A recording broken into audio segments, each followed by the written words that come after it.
resiliencia y renormalización, intentará abondar en muchos de estos problemas.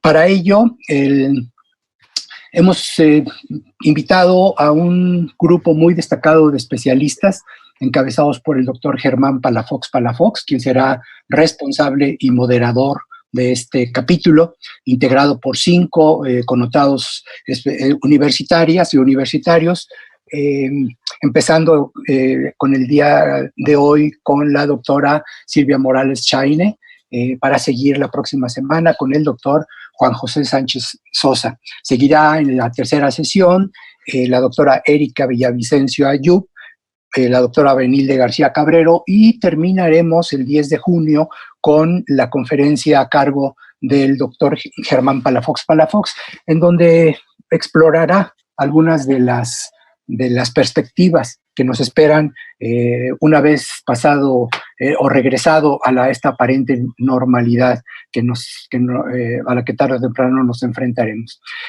Hoy más que nunca necesitamos aprovechar el enorme potencial social que se ha mostrado en la ciudadanía para trabajar juntos. Necesitamos superar un individualismo ficticio, impuesto, mal acomodado, que a pesar de todo no ha logrado vencer esa solidaridad que tanto nos caracteriza a los mexicanos.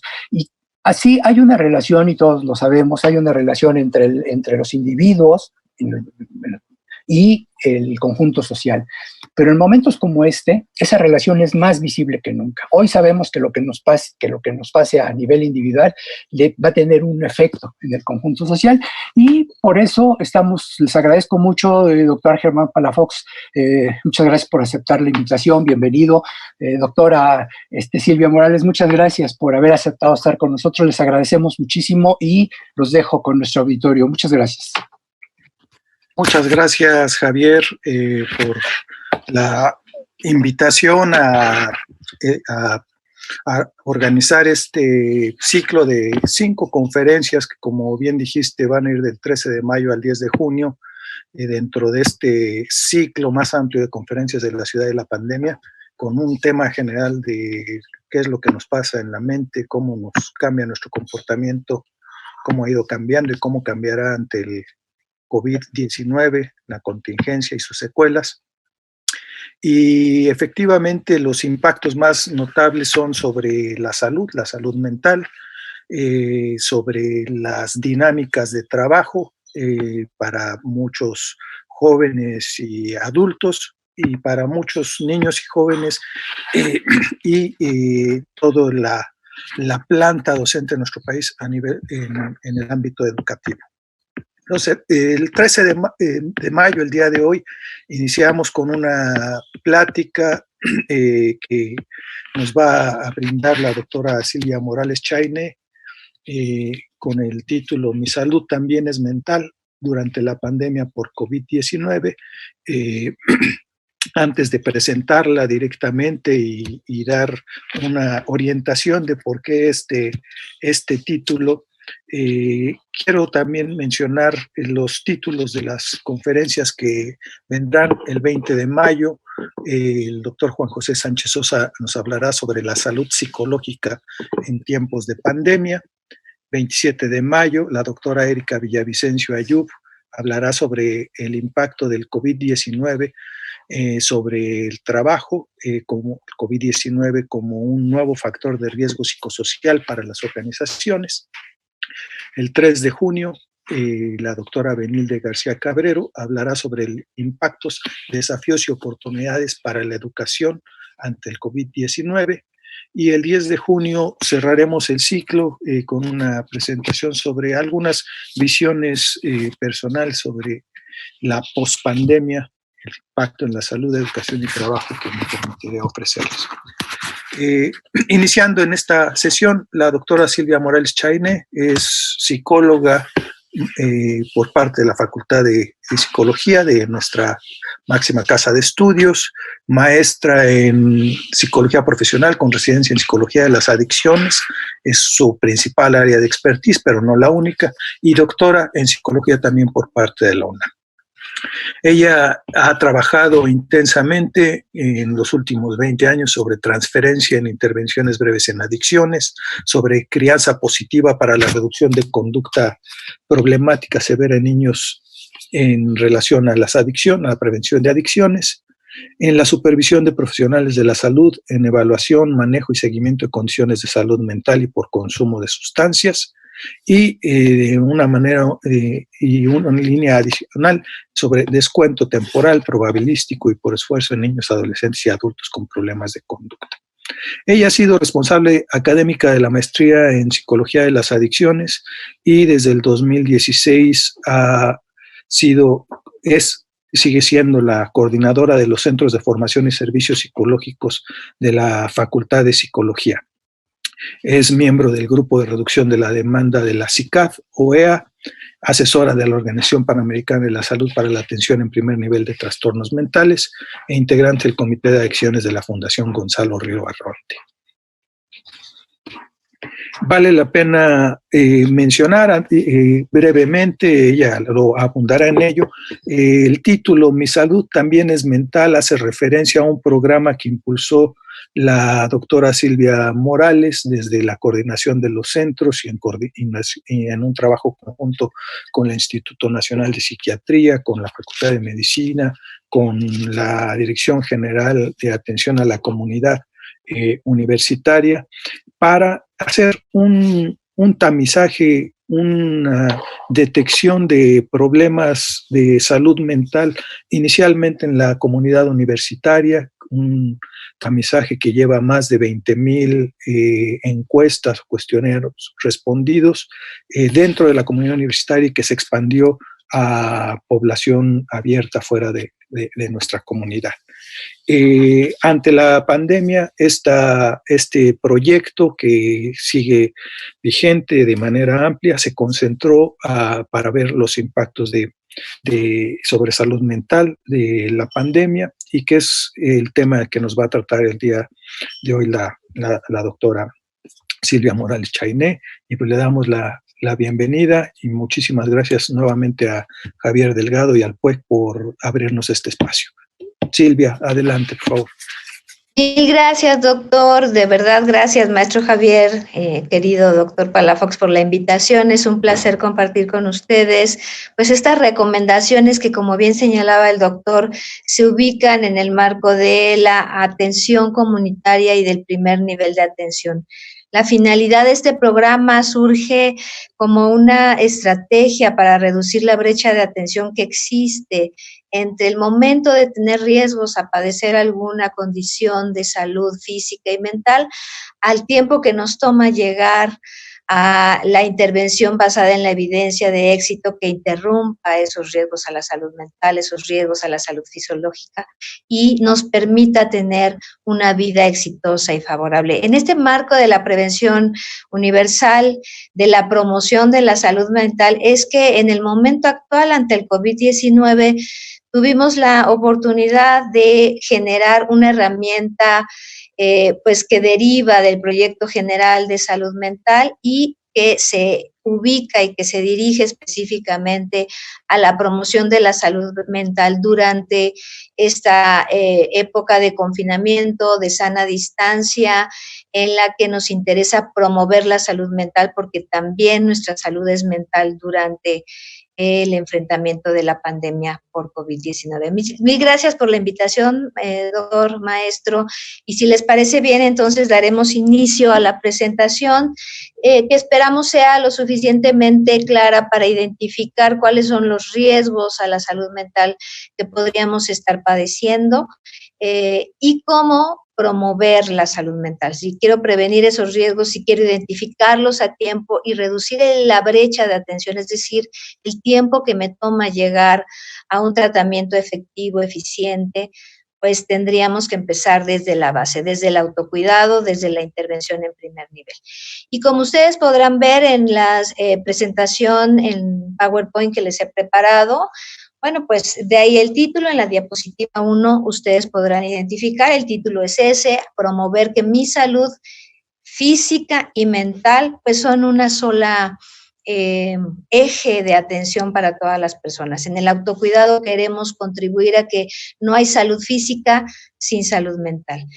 ¿Qué es la salud mental? En la diapositiva número 2, ustedes podrán identificar y recordar que estamos hablando de este concepto que nos compartió la Organización Mundial de la Salud y en el cual pues lo que queremos identificar justamente es cuáles son las capacidades que tenemos para promover la salud mental. Es decir, las personas cuando tienen un bienestar en el cual somos capaces, tenemos formas efectivas de afrontar las tensiones normales de la vida, como es este fenómeno del COVID-19, cuando tenemos nuestras capacidades para trabajar de forma productiva, fructífera, y somos capaces también de contribuir a nuestra comunidad, se dice entonces que tenemos salud mental. Observen que nos vamos a estar ubicando a lo largo de la presentación en cómo dirigimos el que cada uno de nosotros, tanto en nuestra comunidad universitaria como hacia nuestras familias, podamos estar promoviendo esas capacidades para enfrentar lo que estamos viviendo, para trabajar de manera eficiente y fructífera, así como para contribuir a nuestra comunidad. En la diapositiva número 3, ustedes observarán efectivamente que la contingencia sanitaria por COVID-19, pues es una condición que se asocia definitivamente con las condiciones de salud mental que nos caracterizan. Lo hace de forma similar a otros fenómenos y eventos traumáticos como los que hemos vivido en otras épocas, similar a un sismo, a una inundación, a la pandemia que vivimos también durante la influenza. Es un fenómeno que tenemos que enfrentar como individuos y decíamos lo podemos hacer desde los primeros estadios, desde el autocuidado, desde la intervención comunitaria virtual ahora, para evitar perder la salud mental y sobre todo promover que la salud mental se mantenga y con ello también poder prevenir condiciones físicas de salud. Hay estadísticas que se mueven cotidianamente en las redes, evidentemente la de Secretaría de Salud es la que recomiendo que estemos observando. Yo elegí hoy esta porque quiero que observen que hay una alta proporción de personas en México que se recuperan por haber padecido COVID-19 y que siguiendo ciertas recomendaciones, sobre todo de prevención, tenemos una alta probabilidad de recuperarnos si pues adquirimos esta enfermedad. En este marco de condiciones en el que el COVID-19, en la siguiente diapositiva lo observarán, es una amenaza a mi salud física y también una amenaza a mi salud mental, es que con el maravilloso apoyo de la Dirección General de Atención a la Comunidad Universitaria y de la Secretaría de Salud a través del Instituto Nacional de Psiquiatría, logramos desarrollar esta aplicación, decía bien el doctor Palafox, que es similar a la que ya teníamos en Comunidad Universitaria, pero específica para COVID-19, para evaluar los niveles de riesgo a la salud mental por COVID-19. Recuerden, no es una herramienta diagnóstica, es una herramienta de evaluación, de autoevaluación de mis riesgos a la salud mental asociada con la condición de COVID-19. Esta plataforma que ustedes pueden accesar a través de cualquier teléfono inteligente, de cualquier computadora o tablet, nos va a pedir nuestro consentimiento para el manejo de los datos personales conforme las leyes de nuestro país y conforme ustedes al momento de accesar nos den el consentimiento de uso. ¿Por qué? Porque en esta aplicación, al tiempo que estamos identificando los riesgos a la salud mental, tenemos la posibilidad de analizar en tiempo real cuáles son los riesgos de mayor incidencia, de mayor prevalencia durante la contingencia, durante el distanciamiento social, y nos permite a través de estos análisis hacer recomendaciones mucho más específicas a cada escuela, a cada facultad y a cada comunidad en función de los riesgos que se pueden identificar. Entonces, de manera individual, yo entro a la app, identifico mis riesgos, pero además la aplicación me da una retroalimentación inmediata en función de 5 niveles de riesgo. Mínimo riesgo o riesgo inexistente, riesgo mínimo, riesgo bajo, riesgo mediano y riesgo alto. para cada una de las condiciones que vamos a ir explorando durante la presentación. La retroalimentación que me da la herramienta es para el autocuidado, para ese primer nivel de atención en el cual yo me vuelvo responsable. Yo soy la responsable de mantener mi salud mental si atiendo a las recomendaciones que surgen de esta aplicación. Vamos a irlo viendo al final de la presentación. Son recomendaciones en términos de infografías, videos, cursos en línea y también en la posibilidad de llamar por teléfono, y toda esa información evidentemente está basada en la evidencia científica. Son recomendaciones de autocuidado, de niveles de primer corte de atención para yo hacerme responsable de promover mi salud mental, de cuidar mi salud mental ante esta contingencia por COVID-19. Como ustedes ven en pantalla, a través de esta estrategia hemos tenido en este momento la oportunidad de impartir esta información a más de 33,000 personas, de las cuales 7,813 son de nuestra comunidad universitaria. También está dirigida al personal de salud, que como ustedes observan, pues son aquellos que están en la línea de frente de atención al COVID-19, y aprovecho para agradecer a médicos, enfermeras, trabajadores sociales, psicólogos, químicos, laboratoristas, al personal maravilloso de Intendencia, que a través de los servicios en salud nos están cuidando y nos están devolviendo la salud física y, por qué no, también la salud mental durante esta pandemia. A través de este ejercicio ustedes podrán ir viendo que podemos identificar condiciones muy particulares: violencia, autolesión, consumo de sustancias, depresión, ansiedad generalizada, estrés agudo, y en el caso de profesionales de la salud, burnout, cansancio por compasión, somatización y necesidades físicas. En la siguiente diapositiva queremos que vean que esta herramienta ha mostrado tener validez, confiabilidad, y a través de una estrategia de modelamiento de ecuación estructural hemos podido identificar que estas variables que hemos mencionado tienen esta conformación tal como se esperaba al momento de haber sido programada de forma tecnológica. Es decir, en esta herramienta podemos evaluar estrés agudo, evitación y tristeza, riesgos por distanciamiento y enojo, ansiedad generalizada, ansiedad de salud y también somatización, que son algunos de los temas de los que vamos a hablar en función de esta herramienta, que ya nos permite decir con toda seguridad cuáles son los riesgos a la salud mental que se están viviendo durante la contingencia por COVID-19.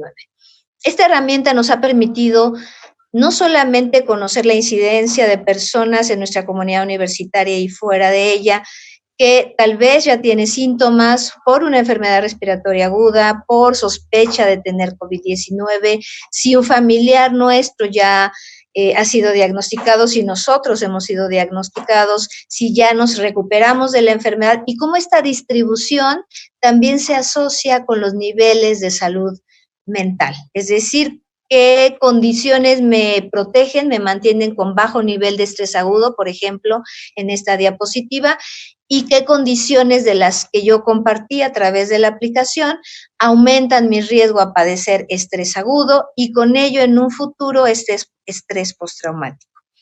La intención es frenar. El estrés agudo es una condición normal que es de esperarse ocurra ante un fenómeno como el que estamos viviendo y que nos prepara para actuar de una manera eficiente ante el riesgo a la salud física y mental.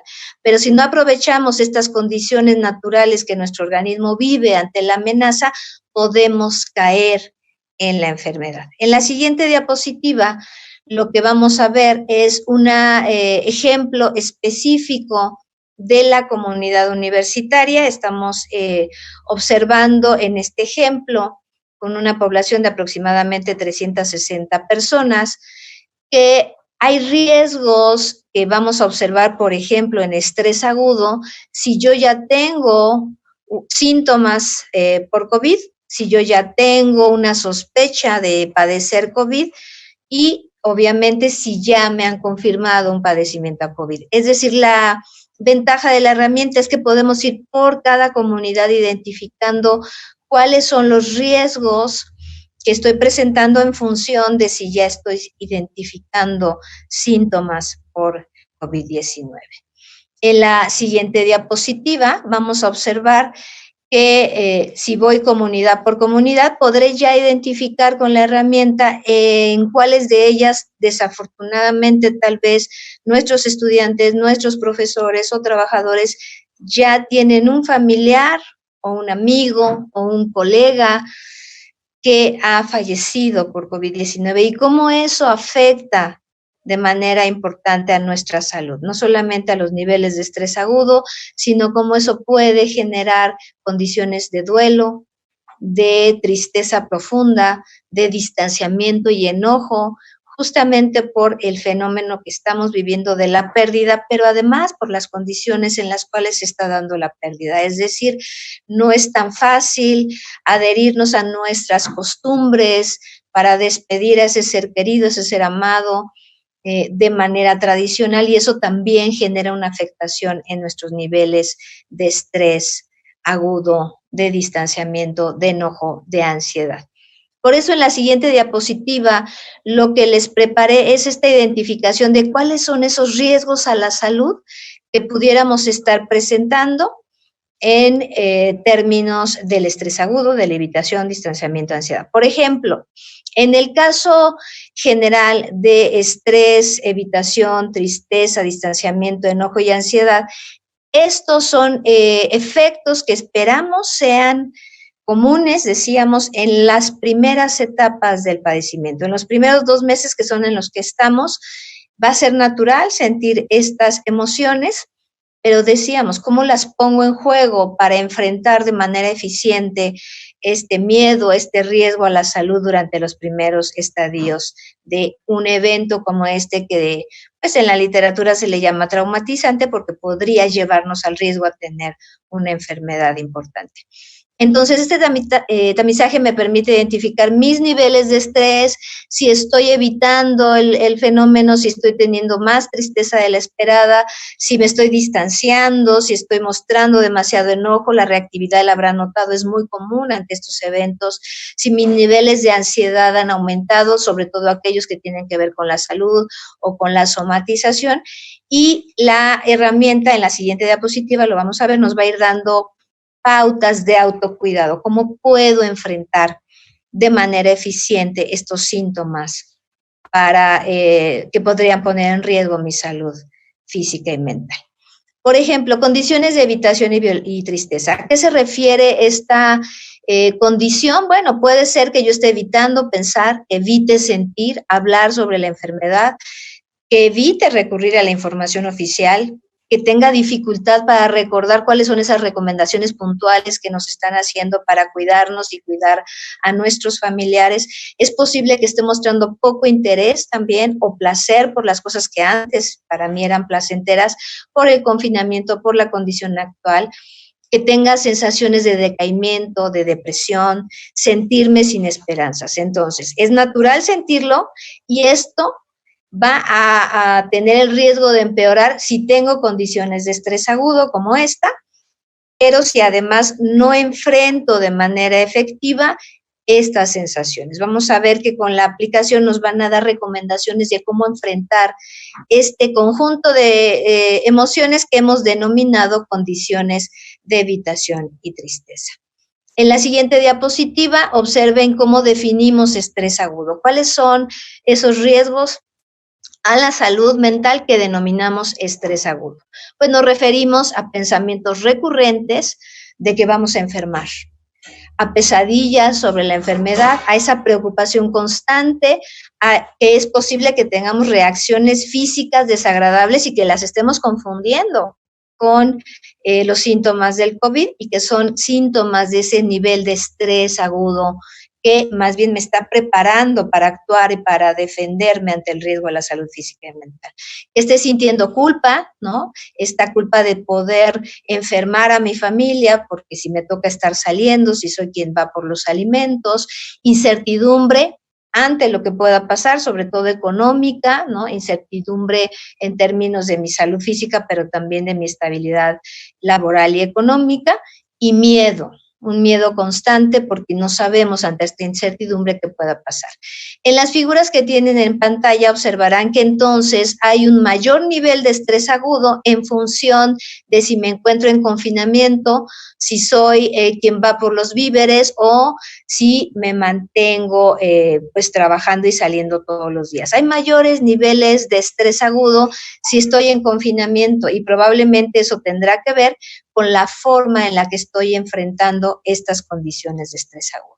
También hemos encontrado un mayor nivel de vulnerabilidad en mujeres. Las mujeres somos más sensibles, tenemos una reactividad más elevada en nuestros niveles de estrés agudo ante estas condiciones de miedo, de reacciones físicas, y entonces tenemos que dirigirnos de manera importante a ambos géneros, pero esta información que vamos recopilando con la aplicación nos va indicando cómo podríamos hacer mucho más eficientes las intervenciones si las dirigimos por género y por condición de acuerdo a la aplicación.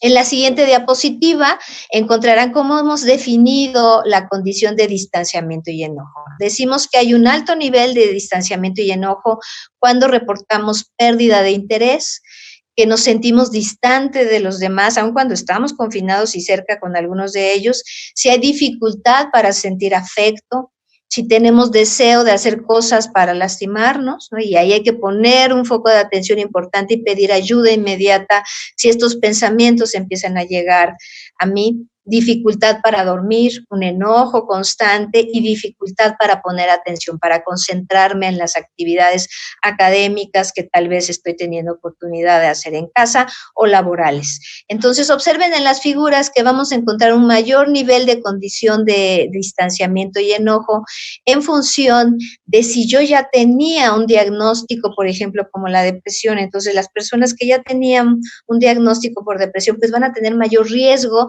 y son las que tenemos que pedirles llamen, nos apoyen, acercándose a sus terapeutas de manera virtual, a no dejar que pase el tiempo y a ser atendidos de manera eficiente. En la figura de abajo notarán que podemos distinguir también estas condiciones, por ejemplo, si soy estudiante, si soy académico, trabajador, egresado o estoy por honorarios.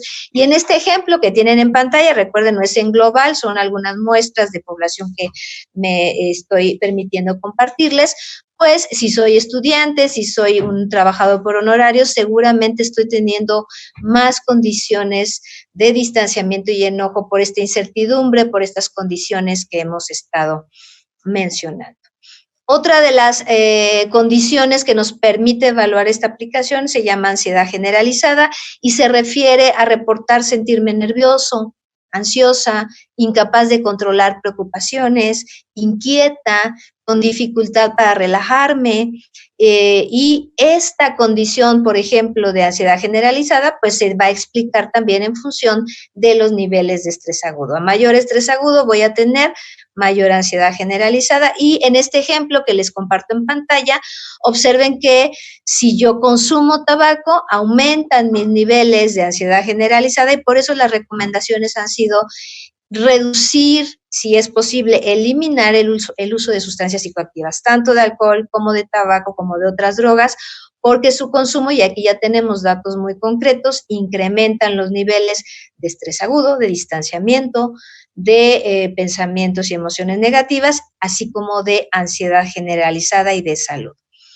Esa es, en la siguiente diapositiva, otra de las variables que podemos identificar, otra de las condiciones que podemos cuidar asumiendo esta responsabilidad, y que es la condición de ansiedad relacionada con la salud, y que está caracterizada por miedo a lo que pueda pasarme, preocupación por mi salud en general, sentir dolores, inclusive molestias físicas, y ese miedo a tener una enfermedad grave. Esta condición, observen en el ejemplo de esta población que les comparto, es mayor si yo tengo pensamientos de autolesión. Por eso, ustedes observarán que si tengo algunos de estos riesgos, la aplicación nos va a recomendar estudiar algunas de las infografías que se descargan después de la aplicación, cursos en línea y, por supuesto, accesar al conmutador virtual que también les vamos a compartir.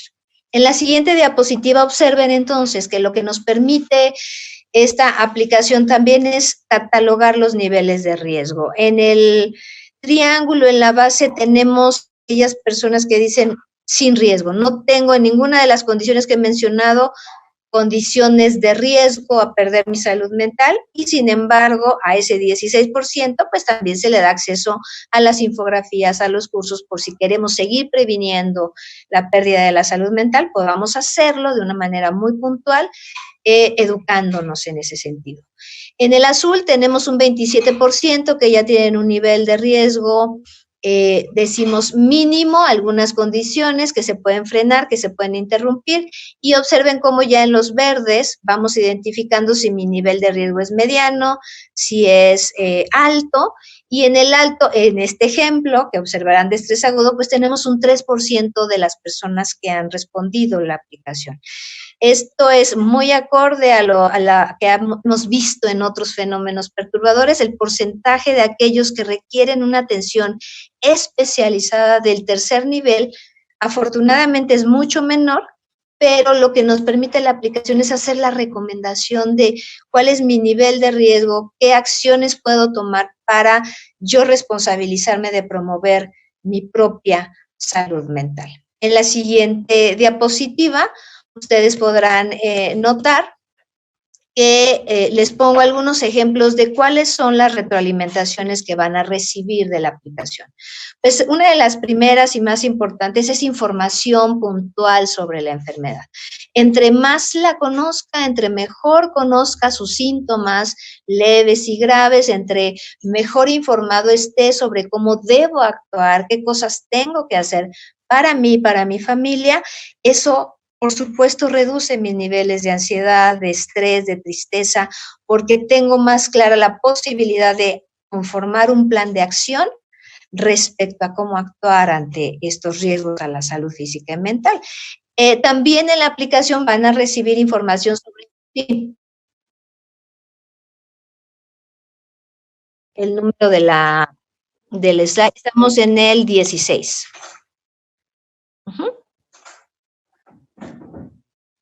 ¿Listo?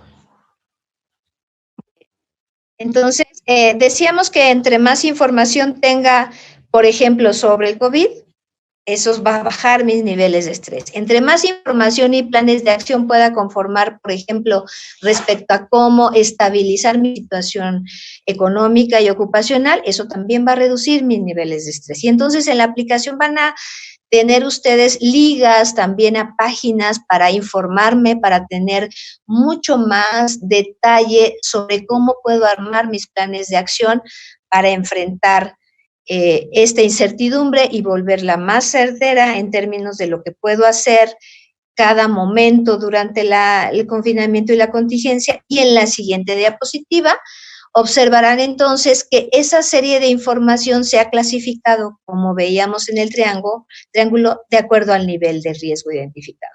Para riesgo mínimo tendremos infografías que me dan esa serie de datos sobre cómo psicoeducarme para manejar la ansiedad, para manejar el estrés, para saber más sobre el COVID, para saber más sobre cómo conseguir esa estabilidad laboral, sobre cómo enfrentar si ya he tenido desafortunadamente una pérdida sensible de familiares, de amigos, de colegas. En el riesgo bajo se suman a las infografías videos que también, reitero, están basados en la evidencia empírica y nos dan modelos de cómo relajarnos, cómo aplicar las habilidades de planes de acción, cómo llevar a cabo estas estrategias para reducir el estrés agudo, la ansiedad, la depresión y todos los síntomas que podrían desencadenarse si no atiendo estos riesgos en su primer nivel.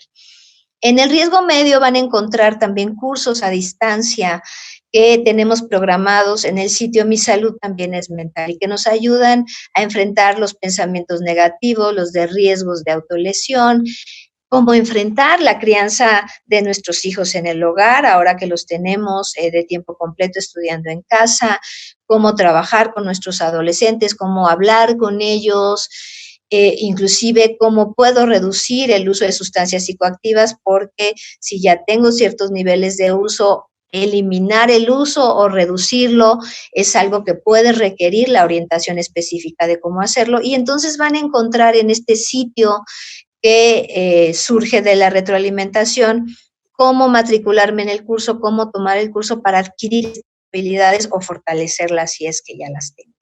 Estos cursos se pueden realizar desde teléfonos inteligentes, en tabletas y en computadoras, y nos habilita a enfrentar las condiciones de salud física y mental.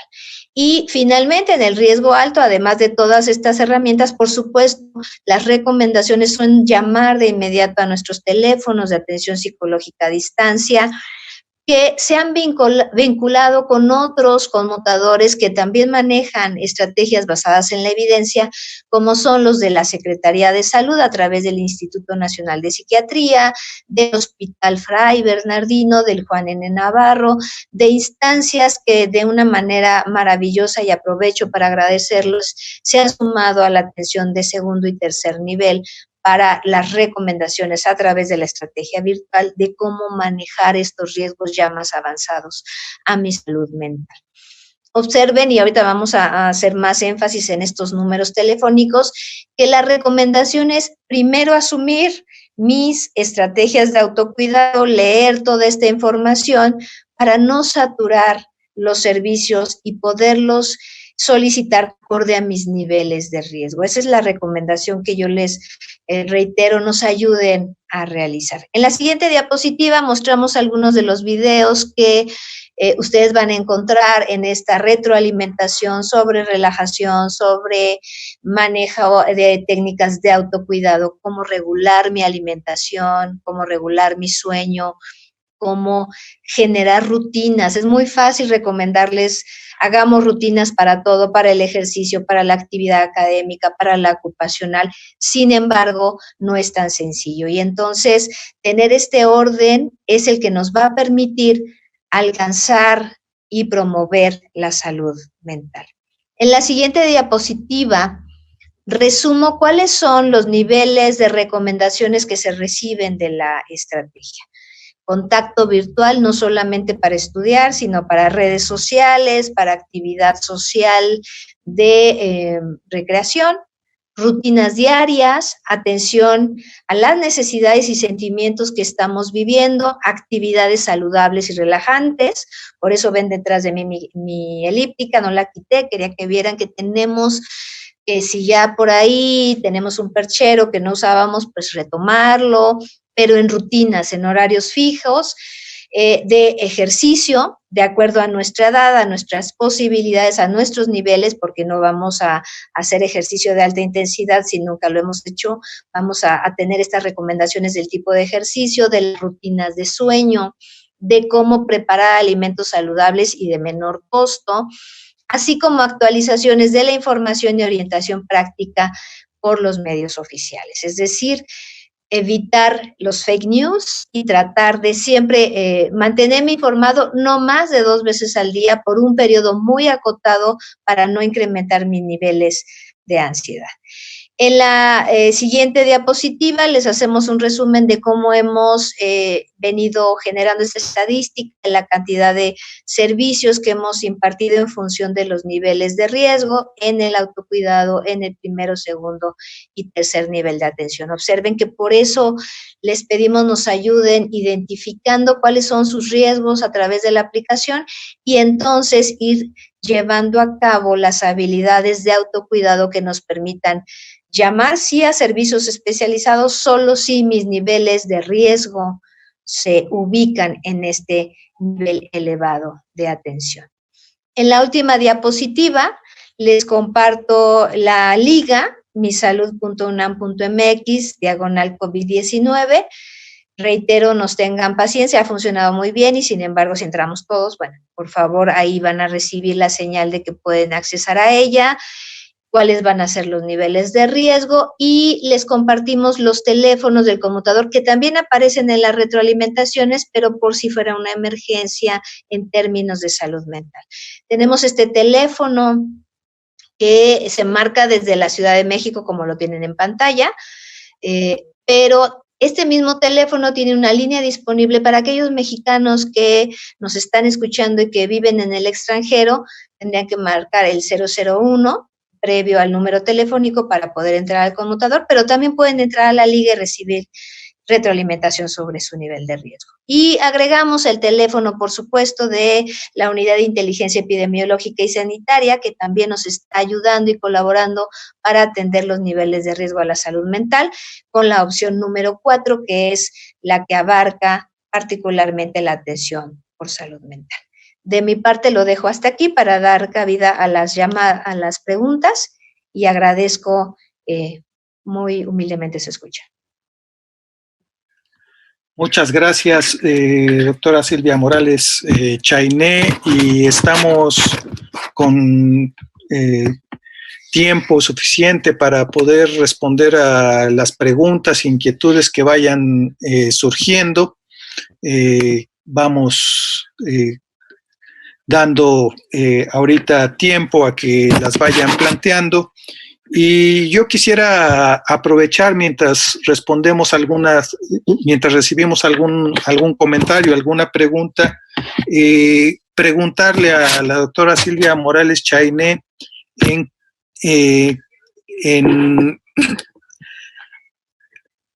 en las acciones que acaba de mencionar, todas están enfocadas temporalmente a lo que ya nos pasó y lo que está ahorita pasando, es decir, pasar de una situación de alerta, ¿no?, donde nos preocupa qué es lo que está pasando, hay incertidumbre, y empezamos a ver cambios en nuestro entorno, ¿no?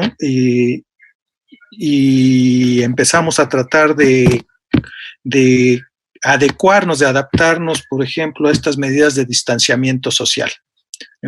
Y es muy probable que en el mediano y en el largo plazo, ¿no?, estas medidas de distanciamiento social de alguna manera se tengan que mantener por un tiempo.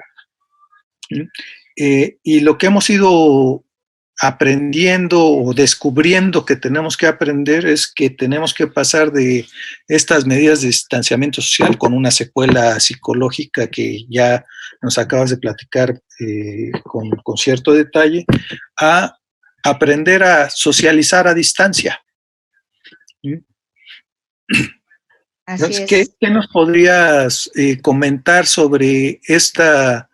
Bueno, lo planteo ahorita así como esta transición necesaria, porque pasaría de este estado de alerta, de enfrentar una crisis, a de alguna manera adaptarnos, o como lleva el título este ciclo, a renormalizar nuestra vida cotidiana, sin dejar de lado estas medidas de prevención, estas medidas de afrontamiento.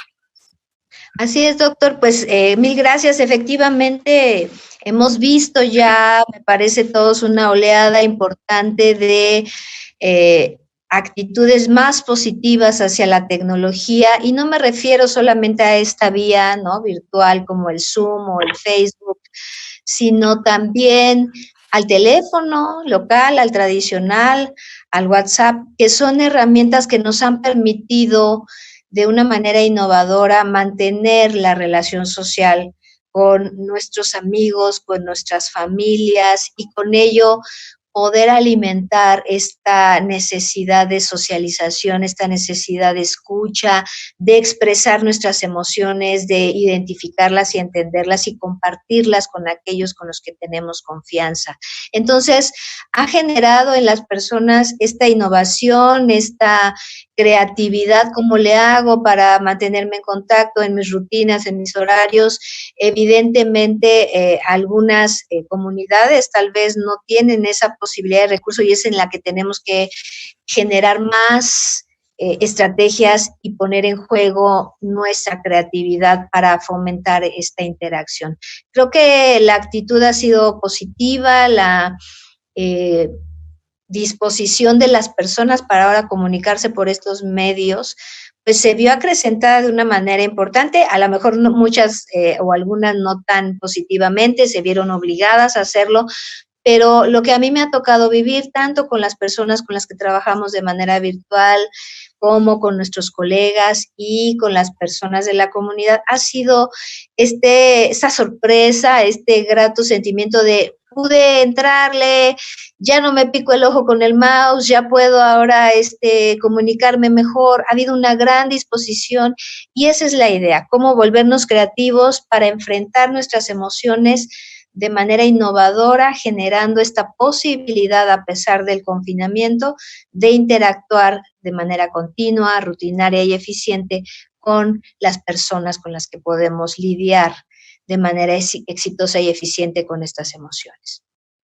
Y bueno, eso se va a tener que seguir viendo, lo hemos visto con la conferencia de hoy, lo que veremos será un regreso a las actividades en función de nuestros propios riesgos. Cada comunidad tendrá un color de riesgo y pues nosotros en nuestra comunidad universitaria seguramente en la mayoría estamos perteneciendo a este color rojo en el que la progresión tendrá que ser paulatina, que tendrá que ser con una progresión lenta y no por ello sin esta puesta en marcha de las estrategias tecnológicas e innovadoras y creativas de cómo hacerlo de una manera en la cual protejamos nuestra salud mental. Muchas gracias, Silvia. Han ido llegando varias preguntas. Voy a plantearte en conjunto una o dos o tres preguntas para que tú las puedas responder como mejor te parezca, ya que algunas de ellas están creo que relacionadas y especifican nada más algunas particularidades con respecto, por ejemplo, a algunos grupos de referencia, ¿no? Es una pregunta que yo creo que es muy relevante, muy interesante, dadas las medidas de distanciamiento social, por un lado, que han llevado a muchos de nosotros, a la gran mayoría, a tener medidas de mitigación que llevan al confinamiento en nuestras diferentes viviendas, en nuestros hogares, y que en algunos casos ya se ha mencionado en medios, es algo que los expertos como tú y gente de los centros ha visto, es la posibilidad, ¿no? Y el incremento de actos de agresiones y actos de violencia doméstica al representar, al actuar sobre estas medidas de confinamiento, donde ya de haber antecedentes de violencia doméstica, estos se puedan incrementar, o donde no hubiese, que estos se puedan incrementar y qué hacer al respecto. Varias preguntas rondan alrededor de recomendaciones que se puedan hacer para personas con discapacidad, con niños en particular, con adultos mayores, que no nada más es que es una de las niños y adultos mayores, la población con mayores riesgos, y mujeres embarazadas, ¿no? Es decir, qué hacer con diferentes grupos que de alguna manera empiezan a convivir de manera más intensa en los diferentes lugares de confinamiento, ¿no? Y qué hacer para estabilizar picos emocionales. Me imagino que son personas que están viendo cómo pasan ellos o sus personas alrededor de ellos de estados de gran ansiedad y tristeza, depresión, a enojos, vamos, toda esta volatilidad emocional. ¿Qué hacer? Así es, Doc. Sí, perdón. Entonces, lo dejo ahorita en esas tres preguntas y comentarios que nos hacen. Claro, efectivamente yo les compartí algunos datos genéricos de cómo se mueve el nivel de estrés, ansiedad, en función de algunas variables como el confinamiento, la pérdida sensible de algún familiar.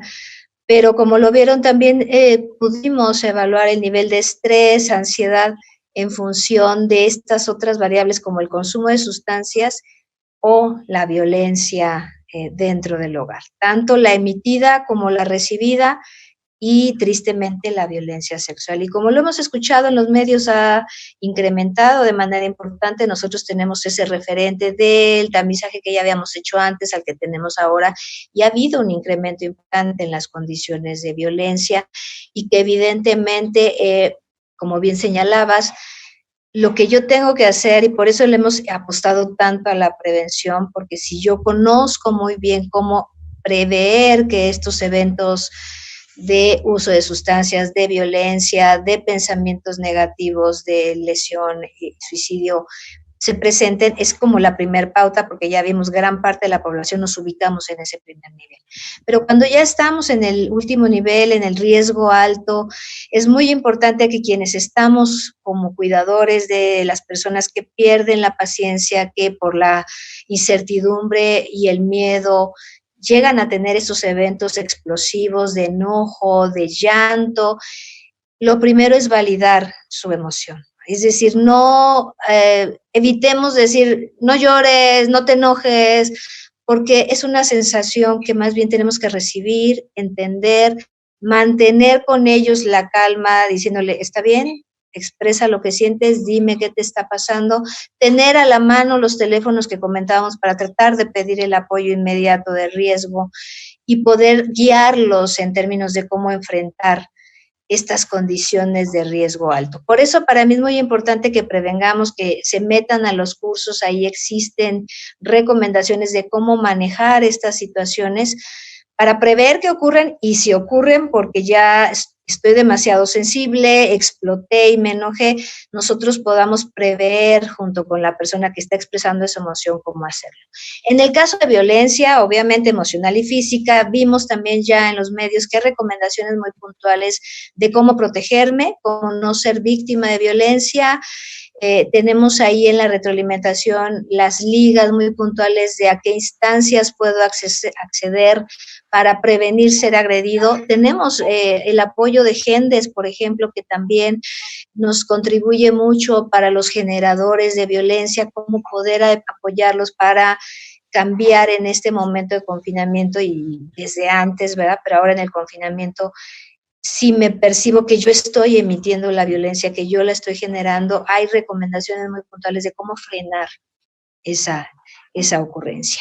Entonces, vamos a tener esas primeras recomendaciones, validar la emoción del otro, validar mi propia emoción, no minimizarla, pero por validarla nos referimos a reconocer que está, a manejarla a través de esas técnicas que van a aprender en la retroalimentación, como relajarme, no solo a través de respiración, sino por otros medios como la relajación por posturas, por el manejo del pensamiento, por las actividades recreativas. Entre más rutinas tenga, hay menos probabilidades de que alcance el nivel de riesgo alto y estos episodios de explosión. Por eso les pedimos que prevengan, y si ya ocurrieron, llamen al teléfono, sigan las recomendaciones que estuvieron estudiando en las guías y sobre todo manejemos las emociones conforme a estas recomendaciones. Creo que aquí lo que me gustaría señalar es que a veces pensamos que la emoción no se puede manejar, que hay que sacarla, sí hay que identificarla, hay que expresarla, pero por supuesto que se puede manejar eficientemente,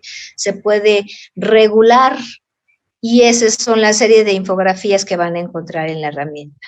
Por ahí leía, les recuerdo, la herramienta es misalud.unam.mx. Con eso, en un buscador directo los manda al tamizaje y van a poder ingresar a esta serie de recomendaciones ya muy puntuales para casos muy particulares. Acabas de contestar varias de las preguntas de varias personas, ¿no? Que era cómo entrar o bajar la aplicación. Ya acabas de dar ahorita esas indicaciones nuevamente y aparecieron nuevamente en la pantalla. Una persona nos pregunta si esta aplicación sería recomendable para utilizarla en empresas con los diferentes trabajadores que están ahí, serviría para temas de salud en organizaciones. independientemente de lo que nos puedas ahorita comentar, Silvia, al respecto, les recuerdo a todos los que nos están siguiendo que el 27 de mayo la doctora Erika Villavicencio hablará sobre los riesgos psicosociales y en las organizaciones ante el COVID-19 y ciertamente tratará este tema de salud mental en las organizaciones. Nos piden si puedes sugerir algunas opciones para atención psicológica gratuita y si nos preguntan, te preguntan si tenemos en la facultad algún protocolo para la contención emocional de personas que han perdido algún familiar, una persona cercana, una persona querida, y si hay un protocolo particular que se esté aplicando para atención psicológica a distancia. Así es, Doc. Efectivamente, la atención psicológica que estamos brindando en este momento por el resguardo y la integridad de todos nuestra comunidad universitaria es en línea, es a distancia. Entonces, toda la actividad de apoyo psicológico que estamos brindando nosotros, el instituto, así como la Secretaría de Salud, en este momento es gratuita. No solo porque es virtual, sino porque la intención es que nuestras brigadas de apoyo ahorita son virtuales. Entonces, todo lo que hemos mencionado es gratuito, no hay costo en este momento por ello, y lo que sí es importante mencionar es que todos estos protocolos para manejar el estrés, las pérdidas, la ansiedad, el uso de sustancias, no solamente son estrategias basadas en la evidencia científica, sino que fueron diseñadas por los especialistas, expertos en ese campo en particular. Y evidentemente el protocolo de apoyo para pérdidas y por fallecimiento de esta enfermedad es uno que se ha establecido a través de nuestras expertas en duelo, en los centros, y por supuesto, pues, algo que creo que no referí con mucho detalle es que a través de este tamizaje, al final aparece un consentimiento para ser contactado, porque como la demanda es muy alta, entonces yo hago el tamizaje, identifico mi riesgo, a lo mejor llamo por teléfono y tengo que esperar. Bueno, en el tamizaje, en la última sección, yo doy mi consentimiento para que me contacten y entonces se les va a devolver la llamada en función del nivel de riesgo, y con ello se le va a dar la intervención con base en los protocolos que ha validado Secretaría de Salud porque derivan de la evidencia empírica, pero además fueron creados por expertos y han sido homologados al servicio de atención psicológica a distancia. Todavía estamos en ese proceso y por homologados no reitero que es para todos iguales, los componentes o ingredientes básicos son los mismos y se van adecuando a la condición de cada persona. Con la primera pregunta, pues por supuesto se puede usar en organizaciones. El punto aquí es que a través de este resguardo, encriptamiento de información, nosotros no podemos compartir la información particular de las personas porque aceptan tamizarse y entonces eso nos detiene a realizarlo como una estrategia en la que la empresa en particular podría tener la información. Lo que sí podemos es asesorar a cada una de estas instancias, como lo estamos haciendo con algunas, a que en función de estos niveles de riesgo sí diseñen actividades y que cada persona se tamice con esta herramienta, tenga cada una su información y se pueda autoevaluar si con base en las estrategias por cada empresa voy cambiando mis niveles de riesgo, van bajando, se puede aplicar al mes de haberse aplicado la primera vez y luego al siguiente mes, y con eso podemos evaluar si las estrategias que me están asesorando a seguir en la empresa están funcionando para impactar en los niveles de riesgo de la institución. Eso lo podemos hacer y obviamente por convenios de colaboración con la facultad podemos hacer esa asesoría de una manera más eficiente. Gracias, Silvia. Hay dos preguntas que creo que son muy, muy interesantes.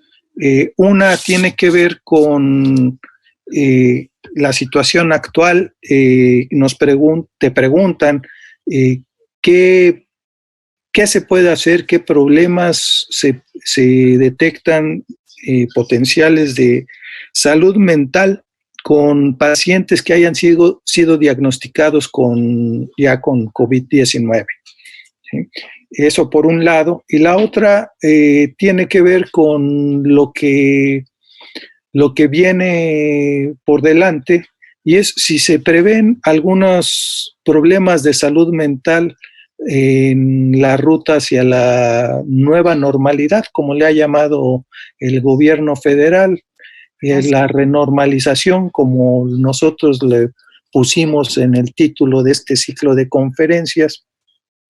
¿Qué problemas de salud mental se prevén para cuando tratemos de recuperar nuestra vida cotidiana? Así es, ya hemos hecho algunos análisis preliminares, como lo mostraba, y efectivamente hay un mayor nivel de riesgo a estrés agudo, ansiedad, tristeza profunda, enojo, distanciamiento, que llamamos a eso, ¿se acuerdan? El riesgo de autolesión. Cuando sospecho que tengo COVID-19, pero no me he hecho la prueba. Increíblemente son datos preliminares, estamos analizando la información para poderla también difundir de manera científica y formalmente, pero son los preliminares, nos indican que parece haber un decremento en los niveles de riesgo cuando ya tengo el diagnóstico confirmado. Entonces, es evidente que sí, la manera en que vamos identificando los síntomas, entre mejor o más puntual es la información que tengo respecto a la enfermedad, y en mi caso particular, ello va a generar variaciones en los niveles de riesgo a la salud mental.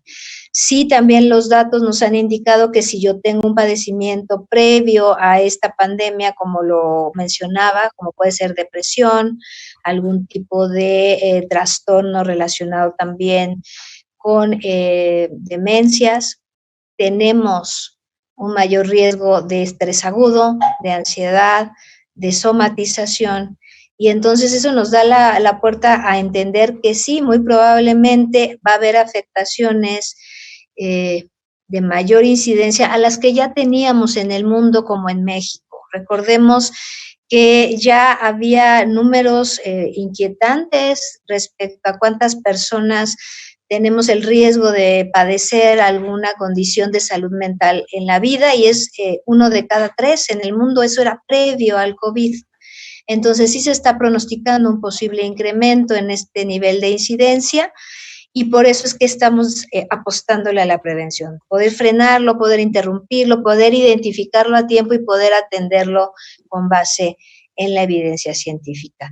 Sí, me parece que el regreso a la nueva normalidad también va a generar cambios en los niveles de riesgo, y es lo que estamos tratando de monitorear con esta herramienta y poder tener los datos duros de cómo afectó y en qué niveles. ¿Cuáles son las afectaciones?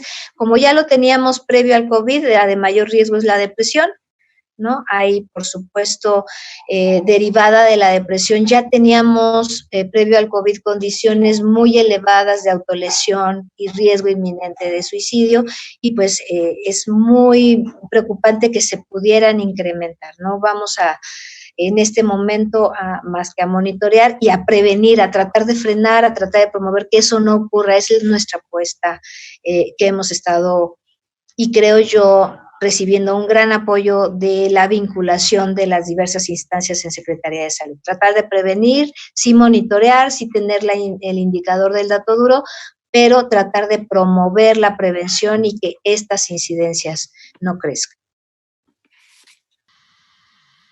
Sí. Hay una pregunta, yo creo que todos nos hacemos, y es independientemente de los problemas que yo vaya a enfrentar, que cada uno de nosotros vaya enfrentando, de los que has hablado en esta plática, ¿cómo podemos apoyar a los demás? O sea, ¿qué puedo hacer yo, no psicólogo, ¿no?, para apoyar a los demás habiéndote escuchado? Muy bien, gracias, Doc, y creo que mucho. Justo la base de la intervención comunitaria es que aunque el personal, el profesional de la salud es el experto en ese segundo y tercer nivel de riesgo de los triángulos superiores, como comunidad, en la base, si nos educamos en las habilidades que hemos mencionado, manejo de emociones, solución de problemas, regulación a través de respiración profunda, de imágenes, de todas estas técnicas que van a encontrar en la herramienta, yo puedo ser el modelo de mis familiares, de las personas a las que educo, de las personas que me educaron, de nuestros adultos mayores. Recordemos que hoy más que nunca, con el respeto que nos merecen, nosotros somos su cuidador, y entonces podemos pasar esta información, enseñar estas habilidades si nosotros las adquirimos primero. Y entonces no necesitamos ser profesional de la salud para aprender la habilidad y enseñárselos a aquellas personas con las que convivimos, con las que estamos cerca. Entonces, ¿qué podemos hacer? Volvernos hábiles en solución de problemas, en planes de acción, en cómo indagar información certera y evitar las fake news. Y con eso, modelarle a mis hijos, a mis hermanos, a mis padres, para que ellos también mantengan esta salud mental. Muchísimas gracias, Silvia. Creo que abarcamos prácticamente ya todas las preguntas que nos fueron llegando. Hay ciertamente comentarios que ya no nos da tiempo de atender, pero que los podremos ir viendo más tarde, y algunos de ellos simplemente son felicitaciones para tu exposición, lo cual yo me sumo a ello. Gracias. Y pues te quiero agradecer muchísimo por tu exposición y darle las gracias a todos los que nos siguieron. Vamos a ir cerrando ya esta sesión. Yo me despido simplemente recordándoles que el próximo 20 de mayo seguimos con este ciclo de mente y comportamiento ante el COVID-19, incertidumbre, resiliencia y renormalización urbana, con la plática que nos ofrecerá el doctor Juan José Sánchez Sosa, profesor emérito de la Facultad de Psicología, experto en temas de medicina conductual, y su conferencia será Salud Psicológica en tiempos de pandemia. Esperamos que nos sigan, ¿no? Y te cedo la palabra, Javier. Muchísimas gracias por la invitación. Muchas gracias, Silvia. Muchas gracias, Germán. Realmente nos han dejado muchos temas para reflexionar. Yo aprovecho simplemente para invitarlos a otro capítulo de la serie La ciudad y la pandemia, que será paralelamente a este sobre salud mental y que tendrá lugar los viernes. Este próximo viernes iniciamos. El título de este capítulo, del tercer capítulo, es Crónicas de otras pandemias. Tendremos también, asimismo, un destacado número de especialistas en la historia de otras pandemias que ha habido en la Ciudad de México principalmente, y que reflexionan sobre qué se ha hecho en todos esos casos después de la pandemia. Y esperamos que esa reflexión pues nos sirva de guía para lo que pudiéramos hacer actualmente. Bueno, con eso nos despido, les agradecemos mucho su atención y quédense en casa. La UNAM no se detiene. Muchas gracias.